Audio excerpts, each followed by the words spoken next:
சட்டப்பேரவையில் அதிமுகவினருக்கு பேச அனுமதி அளிப்பதில்லை என கூறி அதிமுக எம்எல்ஏக்கள் கருப்பு உடையில் பேரவைக்கு வந்திருந்தனர். சபாநாயகரை கண்டிக்கும் வகையில் அதிமுகவினர் கருஞ்சட்டையில் வந்ததை விமர்சித்த முதலமைச்சர் மு.க.ஸ்டாலின் சட்டப்பேரவைக்கு காவி உடையில் வராமல் கருப்பு உடையில் வந்த வரையில் மகிழ்ச்சி என கிண்டலடித்தார். சட்டப்பேரவை கூட்டத்தொடர் நேரலை விவகாரம் தொடர்பாக சபாநாயகர் அப்பாவுடன் எதிர்க்கட்சித் தலைவர் எடப்பாடி பழனிசாமி கடும் வாக்குவாதத்தில் ஈடுபட்டார். அதிமுகவினர் பேசுவதை நேரலை செய்ய சபாநாயகர் திட்டமிட்டு மறுப்பதாக குற்றம் சாட்டினார். அதற்கு பதிலளித்த அப்பாவு எதிர்க்கட்சியினர் பேசுவதையும் நேரலை செய்வதாக கூறினார். ஆனால் அப்பாவு பொய் பேசுவதாக கூறி அதிமுக எம்எல்ஏக்கள் வெளிநடப்பு செய்தனர். தில்லு திராணி தெம்பிருந்தால் சட்டமன்றத்தில் தாங்கள் பேசுவதை நேரலையில் ஒளிபரப்ப முடியுமா என முதலமைச்சர் மு.க.ஸ்டாலினுக்கு எதிர்க்கட்சித் தலைவர் எடப்பாடி பழனிசாமி சவால் விடுத்துள்ளார். சட்டப்பேரவை வளாகத்தில் செய்தியாளர்களை சந்தித்த அவர் திட்டமிட்டே அதிமுகவினரை வெளியேற்றிவிட்டு கோழைத்தனமாக முதலமைச்சர் விமர்சிப்பதாக சாடினார்.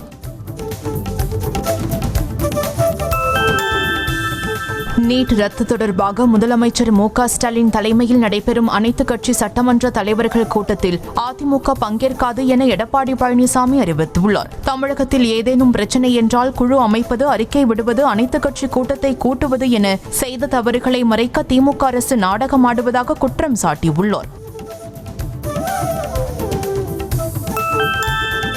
மக்களால் தேர்ந்தெடுக்கப்பட்ட பிரதிநிதிகளாலான சட்டப்பேரவையின் முடிவை ஆளுநர் மதித்தே ஆக வேண்டும் என உச்சநீதிமன்றம் திட்டவட்டமாக தெரிவித்துள்ளது. மாநில அரசின் செயல்பாடுகளுக்கு முட்டுக்கட்டையாக இருக்கவோ தன்னிச்சையாக செயல்படவோ ஆளுநருக்கு எந்த அதிகாரமும் இல்லை என உச்சநீதிமன்றம் மீண்டும் உறுதிப்படுத்தியிருக்கிறது. சட்டப்பேரவையில் முதல் முறை ஒப்புதலுக்கு அனுப்பப்படும் மசோதா மீது 3 மாதத்திற்குள் முடிவெடுக்க வேண்டும் என ஆளுநருக்கு உச்சநீதிமன்றம் உத்தரவிட்டுள்ளது. ஆளுநரால் ஒருமுறை நிராகரித்த மசோதா மீண்டும் நிறைவேற்றப்பட்டு ஒப்புதலுக்கு வந்தால் அதனை குடியரசுத் தலைவருக்கு ஒதுக்க முடியாது என்றும் உச்சநீதிமன்றம் தெளிவுபடுத்தியுள்ளது. தமிழ்நாடு அரசின் 10 மசோதாக்களை ஆளுநர் ஆர்.என். ரவி நிறுத்தி வைத்தது சட்டவிரோதமானது என உச்சநீதிமன்றம் தீர்ப்பளித்துள்ளது. சட்டமன்றத்தால் நிறைவேற்றப்பட்டு ஆளுநரின் ஒப்புதலுக்காக அனுப்பி வைக்கப்பட்ட மசோதாக்களை கிடப்பில் போட்டதற்கு எதிராக தமிழ்நாடு அரசு உச்சநீதிமன்றத்தில் வழக்கு தொடர்ந்தது. இந்த வழக்கை விசாரித்த உச்சநீதிமன்றம் ஆளுநரின் செயல் சட்டப்படி தவறு என கண்டனம் தெரிவித்திருக்கிறது. ஆளுநருக்கு எதிரான வழக்கில் உச்சநீதிமன்றம் அளித்த தீர்ப்பு தமிழ்நாட்டுக்கு மட்டுமல்லாமல் அனைத்து மாநில அரசுகளுக்கும் கிடைத்த வரலாற்று சிறப்புமிக்க வெற்றி என முதலமைச்சர் மு.க.ஸ்டாலின் தெரிவித்துள்ளார். உச்சநீதிமன்ற தீர்ப்பை வரவேற்ற அவர் மாநிலத்தில் சுயாட்சி, மத்தியில் கூட்டாட்சி என்று தமிழ்நாடு தொடர்ந்து போராடும் என்றும் தமிழ்நாடு வெல்லும் என்றும் சட்டப்பேரவையில் உறுதியளித்தார். ஆளுநருக்கு எதிரான வழக்கில் உச்சநீதிமன்றம் அளித்த தீர்ப்பின்படி பல்கலைக்கழக வேந்தர் பொறுப்பிலிருந்து ஆளுநர் ஆர்.என். ரவி விடுவிக்கப்படுவார் என திமுக வழக்கறிஞரும் மாநிலங்களவை எம்பியுமான பி. வில்சன் தெரிவித்தார். தீர்ப்பு குறித்து விளக்கம் அளித்த அவர் அரசியலமைப்பு சட்டம் 142 பிரிவை பயன்படுத்தி தமிழ்நாடு அரசு நிறைவேற்றிய 10 சட்ட மசோதாக்களையும் சட்டமாக்கி உச்சநீதிமன்றம் உத்தரவிட்டுள்ளதாக கூறினார். தமிழ்நாடு ஆளுநர் ஆர்.என். ரவி நிறுத்தி வைத்த மசோதாக்களுக்கு ஒப்புதல் அளித்து உச்சநீதிமன்றம் தீர்ப்பளித்ததை வரவேற்று தமிழ்நாடு முழுவதிலும் திமுகவினர் பட்டாசு வெடித்து இனிப்புகளை வழங்கி கொண்டாடினர். அப்போது ஆளுநர் ஆர்.என். ரவியை மத்திய அரசு திரும்ப பெற வேண்டும் என்றும் அவர்கள் வலியுறுத்தினர். உச்சநீதிமன்றம் அளித்த தீர்ப்பை வரவேற்ற கேரள முதலமைச்சர் பினராயி விஜயன் கூட்டாட்சி அமைப்பையும் சட்டமன்றத்தின் ஜனநாயக உரிமையையும் நிலைநிறுத்தியதாக கூறினார். உச்சநீதிமன்றத்தின் தீர்ப்பு மக்களால் தேர்ந்தெடுக்கப்பட்ட சட்டமன்றத்தின் அதிகாரத்தை நிலைநிறுத்தியிருப்பதாகவும் அவர் தெரிவித்துள்ளார். உச்சநீதிமன்றம் வழங்கியுள்ள வரலாற்று சிறப்புமிக்க தீர்ப்பை வரவேற்பதாக பாமக நிறுவனர் மருத்துவர் ராமதாஸ் தெரிவித்தார். உச்சநீதிமன்றத்தின் தீர்ப்பு மாநில அரசுகளுக்கு மிகப்பெரிய அதிகாரத்தை வழங்கியுள்ளதாகவும் மாநில அரசுகளின் நலன் சார்ந்து நிறைவேற்றப்படும் சட்டங்களை ஆளுநர்கள் நிறுத்தி வைக்க முடியாது என்ற நிலை உருவாக்கப்பட்டுள்ளதாகவும் ராமதாஸ் கூறினார். ஆளுநருக்கு எதிரான வழக்கில் உச்சநீதிமன்றம் அளித்த தீர்ப்பை தான் பேரறிஞர் அண்ணா காலத்திலிருந்தே கூறி வருவதாக நாம் தமிழர் கட்சியின் தலைமை ஒருங்கிணைப்பாளர் சீமான் தெரிவித்தார். திருச்சியில் செய்தியாளர்களை சந்தித்த அவர் மக்களால் தேர்ந்தெடுக்கப்பட்டவர்களுக்கு தான் அதிகாரம் இருக்க வேண்டுமே தவிர நியமனம் செய்யப்பட்டவர்களுக்கு எந்த அதிகாரமும் இருக்கக்கூடாது என்று கூறினார். ஆளுநர் விவகாரம் தொடர்பான உச்சநீதிமன்றத்தின் தீர்ப்பை தமிழக வெற்றிக் கழகம் வரவேற்றுள்ளது. இது தொடர்பாக கட்சியின் பொதுச் செயலாளர் ஆனந்த் வெளியிட்டுள்ள அறிக்கையில், ஆளுநரின் எதேச்சதிகார போக்கிற்கு உச்சநீதிமன்றம் சம்மட்டியடி கொடுத்துள்ளதாகவும், ஆளுநரால் நிறுத்தி வைக்கப்பட்டிருந்த மசோதாக்களுக்கு ஒப்புதல் தந்துள்ளதை வரவேற்பதாகவும் தெரிவித்துள்ளார். அமைச்சர் KN நேருவின் சகோதரர் KN ரவிச்சந்திரனிடம் அமலாக்கத்துறை அதிகாரிகள் விசாரணை நடத்தி வாக்குமூலத்தை வீடியோ பதிவு செய்தனர். சோதனை முடிந்த கையோடு அவரை காரில் ஏற்றி அழைத்து சென்ற அதிகாரிகள் சென்னை நுங்கம்பாக்கத்தில் உள்ள அமலாக்கத்துறை அலுவலகத்தில் வைத்து விசாரணை நடத்தினர். திருச்சி மற்றும் சென்னையில் நடந்த ரெய்டில் கைப்பற்றப்பட்ட ஆவணங்களின் அடிப்படையில் விசாரணை நடைபெற்றுள்ளது. அண்ணா பல்கலைக்கழக மாணவி பாலியல் வன்கொடுமை வழக்கிலிருந்து விடுவிக்க கோரிய ஞானசேகரன் மனுவை தள்ளுபடி செய்து சென்னை மகளிர் சிறப்பு நீதிமன்றம் உத்தரவிட்டுள்ளது. மேலும் ஞானசேகரனுக்கு எதிராக குற்றச்சாட்டுகளை பதிவு செய்த நீதிபதி ராஜலட்சுமி, வழக்கின் சாட்சி விசாரணை ஏப்ரல் 15ஆம் தேதி தொடங்கும் என்று அறிவித்து விசாரணையை ஒத்திவைத்தார். சென்னையில் ஆபரண தங்கத்தின் விலை 4வது நாளாக குறைந்துள்ளது. 22 கேரட் தங்கத்தின் விலை சவரனுக்கு 480 ரூபாய் குறைந்து 65,800 ரூபாய்க்கும், 1 கிராம் தங்கத்தின் விலை 60 ரூபாய் குறைந்து 8,225 ரூபாய்க்கும் விற்பனை செய்யப்படுகிறது. வெள்ளியின் விலை கிலோவிற்கு 1000 ரூபாய் குறைந்து 1,02,000 ரூபாய்க்கும், கிராம் 1 ரூபாய் குறைந்து 102 ரூபாய்க்கும் விற்பனை செய்யப்படுகிறது.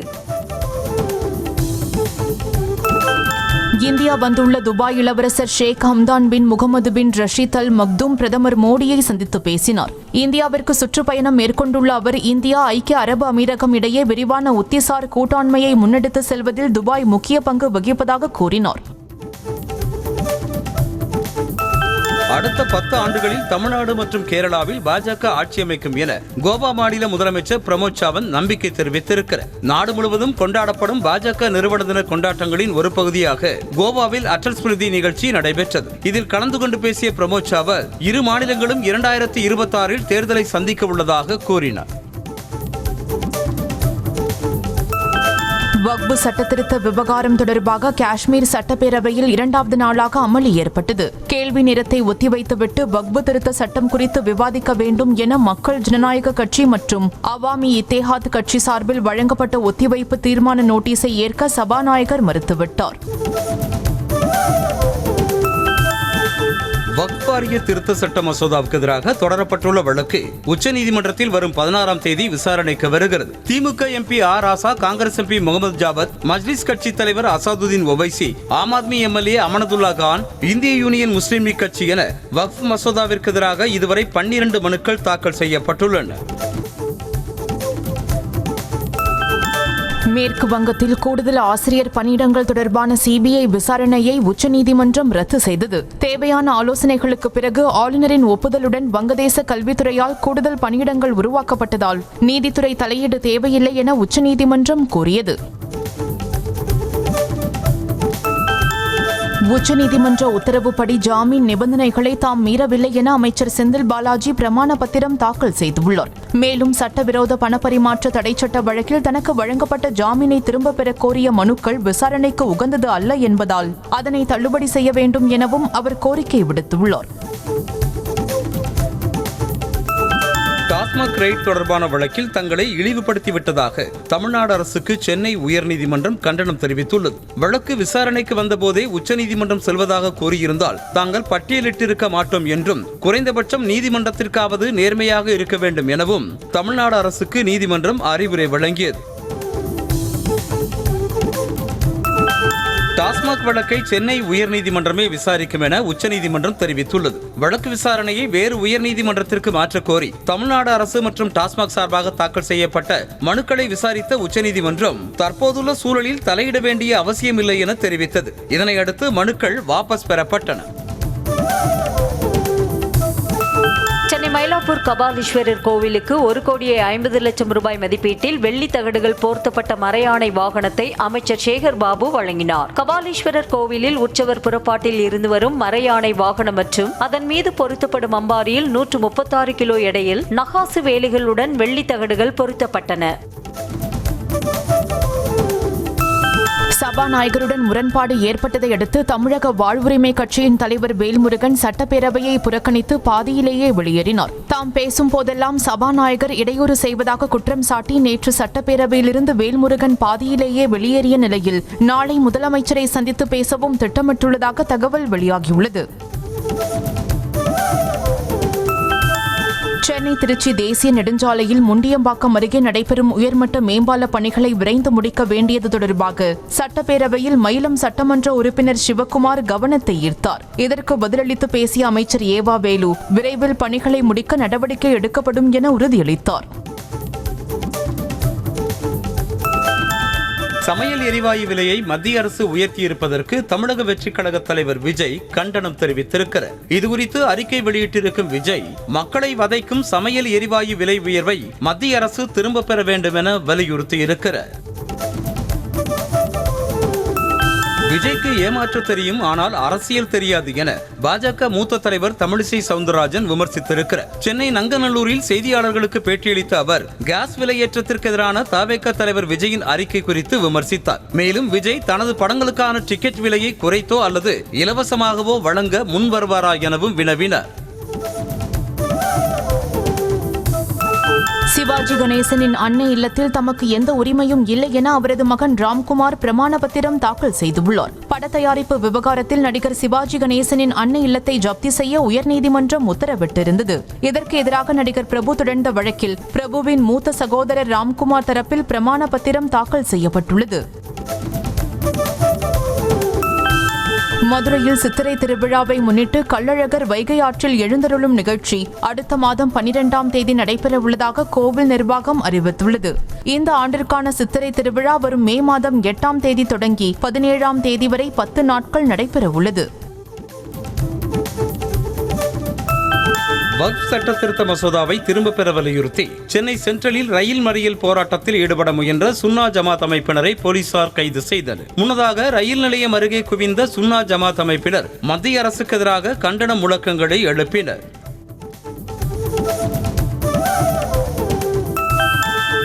சென்னை சேப்பாக்கம் மைதானத்தில் IPL கிரிக்கெட் பார்க்க சென்ற ரசிகர்களின் செல்போன்களை திருடியதாக ஜார்க்கண்ட் மாநிலத்தைச் சேர்ந்த மேலும் 3 பேரை கைது செய்த போலீசார் 31 செல்போன்களை பறிமுதல் செய்தனர். கடந்த 28ஆம் தேதி நடைபெற்ற IPL போட்டியை காண சென்ற ரசிகர்களின் கவனத்தை திசை திருப்பி செல்போன்களை திருடி சென்றதாக ஏற்கனவே 8 பேர் கைது செய்யப்பட்டனர்.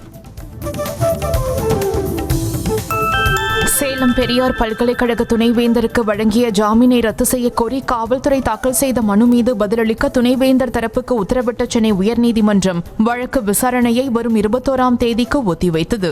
சொந்தமாக நிறுவனம் தொடங்கியதாகவும் சாதி பெயரை சொல்லி திட்டியதாகவும் அளிக்கப்பட்ட புகார் அடிப்படையில் கைது செய்யப்பட்ட துணைவேந்தர் ஜெகநாதனுக்கு சேலம் மேஜிஸ்திரேட் நீதிமன்றம் ஜாமீன் வழங்கியது.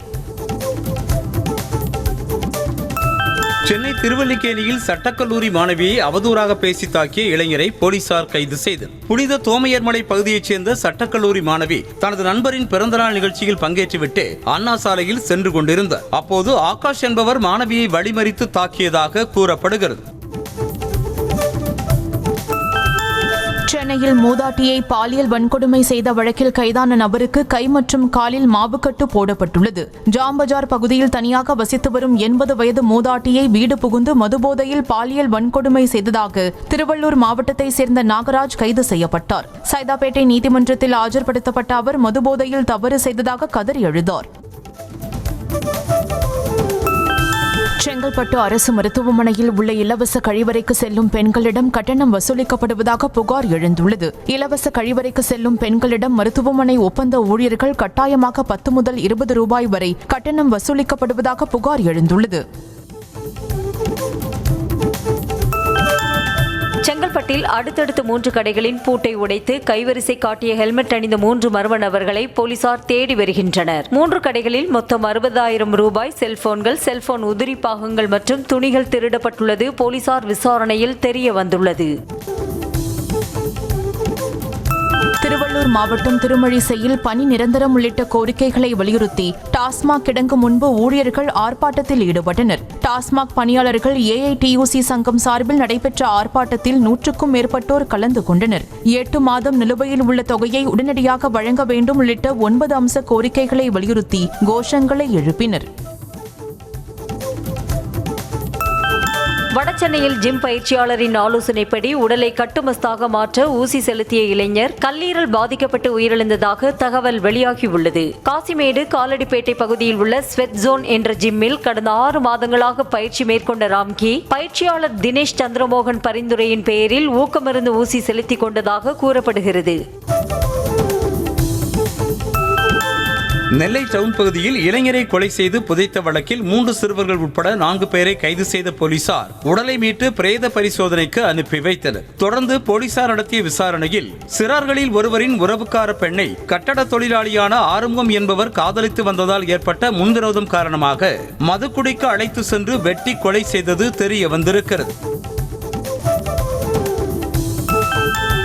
திருவண்ணாமலையில் நண்பனின் பிறந்த நாளுக்கு வாழ்த்து பேனர் கட்ட முயன்ற போது 2 சிறுவர்கள் மின்சாரம் தாக்கி பரிதாபமாக உயிரிழந்தனர். திருநகரை சேர்ந்த தனுஷ்குமார் தனது நண்பனின் பிறந்த நாளுக்கு பேனர் கட்டுவதற்காக அண்ணா நகர் பகுதியை சேர்ந்த லோகேஷை அழைத்து சென்றதாக கூறப்படுகிறது. டிரான்ஸ்பாரம் அருகில் பேனர் கட்டும் போது இருவரும் மின்சாரம் தாக்கி உயிரிழந்தனர். கரூர் மாவட்டத்தில் கடந்த 2 நாட்களாக பெய்த கனமழையால் 800க்கும் மேற்பட்ட வாழை மரங்கள் முறிந்து சாய்ந்தன. அறுவடைக்கு இன்னும் 1 மாதமே உள்ள நிலையில் வாழை மரங்கள் முறிந்து சாய்ந்ததால் சுமார் 2 லட்சத்திற்கும் மேல் இழப்பு ஏற்பட்டுள்ளதாக விவசாயிகள் வேதனை தெரிவித்தனர்.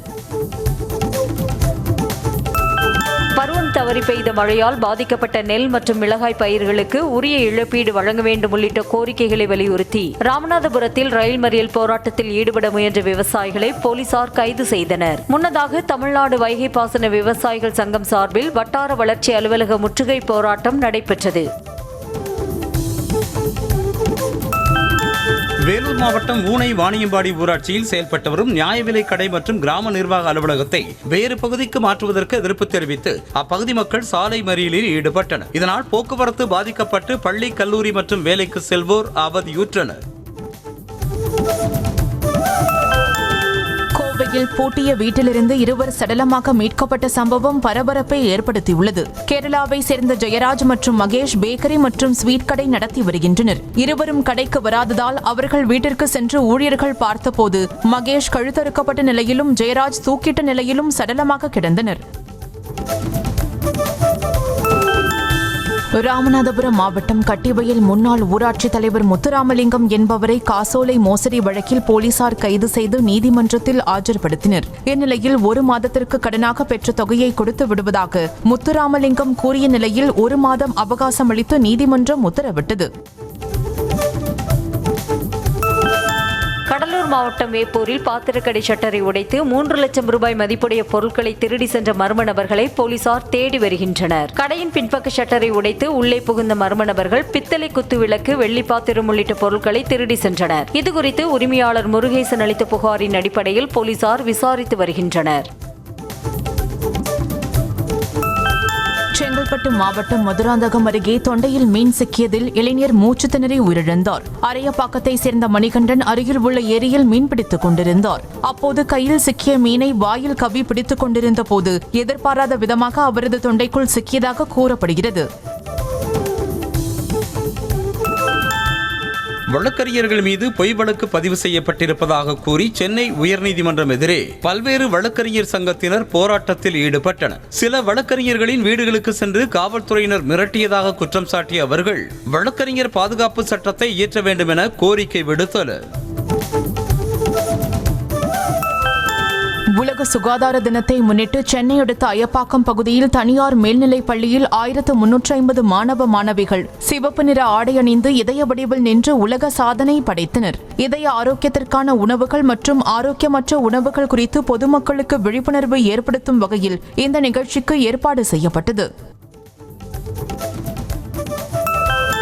திண்டுக்கல் மாவட்டம் ஒட்டன்சத்திரம் மையப்பகுதியில் நகராட்சிக்கு சொந்தமான சின்ன குளத்தில் 7 கோடி ரூபாய் மதிப்பீட்டில் அமைக்கப்பட்ட நடைபாதை முற்றிலும் சேதமடைந்துள்ளதாக பொதுமக்கள் புகார் கூறியுள்ளனர். மேலும் குளத்தில் உள்ள ஆகாய தாமரையை அகற்றி நடைபாதையை சீரமைத்து தர வேண்டும் என கோரிக்கை விடுத்தனர். ஈரோடு மாவட்டம் கருங்கல்பாளையம் அருகே அதிவேகத்தில் சென்ற கார் ஓட்டுநர் சாலையோர கண்ணாடி விற்பனை கடை மீது மோதி விபத்தை ஏற்படுத்தினார். அப்போது கடையில் யாரும் இல்லாததால் அசம்பாவிதம் தவிர்க்கப்பட்ட நிலையில் விபத்து குறித்து போலீசார் விசாரணை மேற்கொண்டு வருகின்றனர். கிருஷ்ணகிரி மாவட்டத்தில் உள்ள கடைகள், உணவு நிறுவனங்கள் மற்றும் தொழிற்சாலைகளில் வரும் மே 15ஆம் தேதிக்குள் தமிழில் பெயர் பலகை அமைக்க வேண்டும் என மாவட்ட ஆட்சியர் தினேஷ்குமார் அறிவுறுத்தியுள்ளார். மே 15ஆம் தேதிக்கு பிறகு தமிழ் பெயர் பலகை வைக்காத நிறுவனங்களுக்கு அபராதம் விதிக்கப்படும் என எச்சரிக்கை விடுத்தார். கிருஷ்ணகிரி மாவட்டம் ஒசூர் அருகே டாஸ்மாக் கடையின் சுவரை துளையிட்டு மது பாட்டில்களை திருடி அவற்றை ஆன்லைனில் விற்பனை செய்த 5 பேரை போலீசார் கைது செய்து தேன்கனிக்கோட்டை பஞ்சப்பள்ளி சாலையில் போலீசாரை கண்டதும் காரில் திரும்பி சென்றவர்களை துரத்தி பிடித்து விசாரித்த போது காரில் கடத்தல் மதுபானங்கள் இருப்பது தெரிய வந்தது. மயிலாடுதுறை பேருந்து நிலையம் பின்புறம் உள்ள கும்பகோணம் ஐங்கரன் காஃபி கடையின் பூட்டை உடைத்து கல்லாப்பேட்டையில் இருந்த 65,000 ரூபாயை திருடி சென்ற மர்ம நபரை போலீசார் தேடி வருகின்றனர். சிசிடிவி காட்சிகளை ஆய்வு செய்த போலீசார் கைரேகை நிபுணர்களை வரவழைத்து சோதனை மேற்கொண்டனர். சேலத்தில் உள்ள பிரசித்தி பெற்ற ராஜகணபதி திருக்கோவிலில் தனியார் பங்களிப்போடு சுத்திகரிக்கப்பட்ட குடிநீர் வசதி ஏற்பாடு செய்யப்பட்டுள்ளதால் பக்தர்கள் மகிழ்ச்சி அடைந்துள்ளனர். சுமார் 1 லட்சம் ரூபாய் மதிப்புடைய இந்த தண்ணீர் சுத்திகரிப்பு இயந்திரத்தை ஆகாஷ் அக்வாடெக் நிறுவன உரிமையாளர் சுரேஷ் மற்றும் அருண் ஆகியோர் திறந்து வைத்தனர். இது கோவிலுக்கு வரும் பக்தர்களுக்கு மட்டுமில்லாமல் தெருவோர கடைக்காரர்களுக்கும் பயனளிக்கும் வகையில் உள்ளது. தஞ்சை மாநகராட்சி நிர்வாகம் 10 கோடியே 12 லட்சம் ரூபாய் மோசடி செய்திருப்பதாக குற்றம் சாட்டி துப்புரவு தொழிலாளர்கள் காத்திருப்பு போராட்டத்தில் ஈடுபட்டனர். கூட்டுறவு சங்கத்தில் வாங்கிய கடனுக்காக துப்புரவு தொழிலாளர்களிடம் மாதம் தோறும் பணம் பிடித்தம் செய்யப்படும் நிலையில் அதனை வங்கி நிர்வாகத்திற்கு செலுத்தாமல் மாநகராட்சி நிர்வாகம் முறைகேடு செய்ததாக கூறப்படுகிறது. நெல்லை மாவட்டம் விக்கிரமசிங்கபுரம் பகுதியில் கழிவுநீர் கால்வாய் மூடி சேதமடைந்து காணப்படுவதால் அவ்வழியாக நடந்து செல்ல மக்கள் அச்சம் தெரிவித்துள்ளனர். துருப்பிடித்த மூடி வழியாக நடந்து சென்ற குழந்தைகளின் கால் அந்த மூடியில் உள்ள பள்ளத்தில் 2 முறை சிக்கிக் கொண்டதாக கூறப்படுகிறது. தூத்துக்குடியில் ஹோட்டல் கழிவுநீர் தொட்டியில் விழுந்த 3 வயது சிறுவன் உயிருக்கு ஆபத்தான முறையில் சிகிச்சை பெற்று வரும் நிலையில் சம்பந்தப்பட்ட ஹோட்டலுக்கு சீல் வைக்கப்பட்டது. தென்காசி மாவட்டம் கடையம் பகுதியைச் சேர்ந்த இசக்கி தூத்துக்குடி முத்தையாபுரத்தில் முருகப்பா செட்டிநாடு ஹோட்டலில் குடும்பத்தோடு சாப்பிட சென்றிருக்கிறார். அப்போது அவரது 3 வயது குழந்தை திறந்த நிலையில் இருந்த கழிவுநீர் தொட்டியில் விழுந்துள்ளது. வேலூரில் இருசக்கர வாகனத்தை திருடியதாக இளைஞர் கைது செய்யப்பட்டுள்ளார். காட்பாடி திருவல்லம் சாலையில் வாகன தணிக்கையில் ஈடுபட்டிருந்த காவலர்கள் முன்னுக்கு பின் முரணாக பதிலளித்த கார்த்திக் என்ற நபரை காவல் நிலையத்திற்கு அழைத்து சென்று விசாரித்தனர். அப்போது அவர் 6 மாதங்களாக பைக் திருட்டில் ஈடுபட்டு வந்தது தெரியவந்தது. நீலகிரி மாவட்டம் குன்னூரில் உள்ள வெலிங்டன் ராணுவ பயிற்சி கல்லூரிக்கு பாதுகாப்புத்துறை அமைச்சர் ராஜ்நாத் சிங் புதன்கிழமை வருகை தருகிறார். அங்குள்ள போர் நினைவு தூணில் மலர் வளையம் வைத்து அஞ்சலி செலுத்தும் அவர் ராணுவ அதிகாரிகளுடன் உரையாடுகிறார். மத்திய அமைச்சரின் வருகையொட்டி வெலிங்டன் ராணுவ பகுதியை பொலிவுபடுத்தும் பணி தீவிரமாக நடைபெற்றது. கர்நாடகாவில் சுற்றுலா வந்த பெண்களுக்கு தொல்லை கொடுத்ததாக 2 கைது செய்யப்பட்டுள்ளனர். மடிக்கேரி பகுதிக்கு தனது மகளுடன் சுற்றுலா சென்ற பெங்களூருவை சேர்ந்த மம்தா என்பவர் அங்கு தனியார் விடுதியில் தங்கியிருந்த நிலையில் விடியற்காலை 3 மணிக்கு இவர்களின் அறைக்கதவை தட்டி விடுதியின் மேற்பார்வையாளர் பிரவீன் மற்றும் அவரது நண்பர் பாபு தொல்லை கொடுத்துள்ளனர். கர்நாடக மாநிலம் கொப்பல் மாவட்டத்தில் 6 வயது சிறுமிக்கு சாக்லேட் கொடுத்து பாலியல் துன்புறுத்தல் செய்ததாக போக்சோ சட்டத்தின் கீழ் பேக்கரி ஊழியரை போலீசார் கைது செய்தனர். பேக்கரியில் பணிபுரிந்த முகமது குட்டி என்பவனை சிறுமியின் பெற்றோர் மற்றும் உறவினர்கள் கடுமையாக தாக்கி போலீசில் ஒப்படைத்தனர். ஏதோ ஒரு காரணத்திற்காக இறைவன் தன்னை உயிருடன் காப்பாற்றி வைத்துள்ளதாக வங்கதேச முன்னாள் பிரதமர் ஷேக் ஹசீனா உருக்கமாக தெரிவித்துள்ளார். உள்நாட்டு வன்முறை காரணமாக நாட்டை விட்டு தப்பி இந்தியாவில் தஞ்சம் புகுந்துள்ள ஹசீனா நிச்சயம் ஒரு நாள் வருவேன், உங்களை சந்திப்பேன் என்று கட்சியினரிடையே உறுதிபட தெரிவித்துள்ளார்.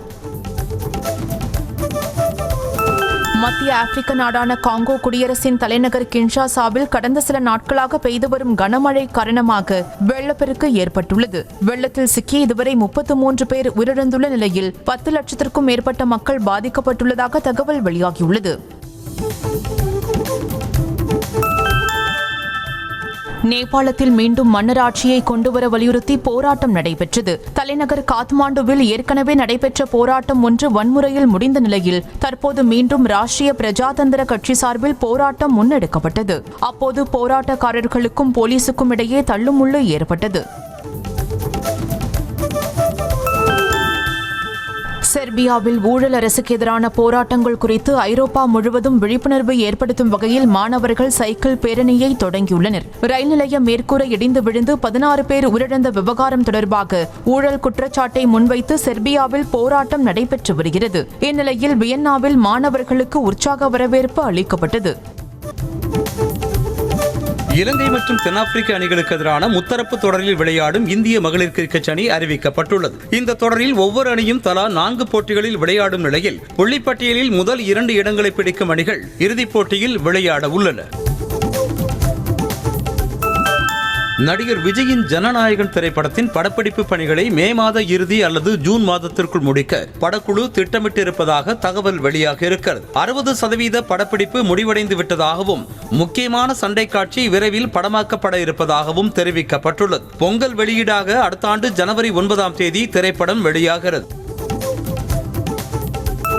ஆந்திர மாநில துணை முதலமைச்சர் பவன் கல்யாணின் 2வது மகன் தீ விபத்தில் சிக்கி காயமடைந்துள்ளதாக தகவல் வெளியாகியுள்ளது. சிங்கப்பூரில் பவன் கல்யாணின் மகன் மார்க் சங்கர் படித்து வரும் பள்ளியில் தீ விபத்து ஏற்பட்டது. இதில் காயமடைந்த அவர் மருத்துவமனையில் அனுமதிக்கப்பட்டுள்ளதால் பவன் கல்யாண் சிங்கப்பூர் விரைந்துள்ளதாக கூறப்படுகிறது.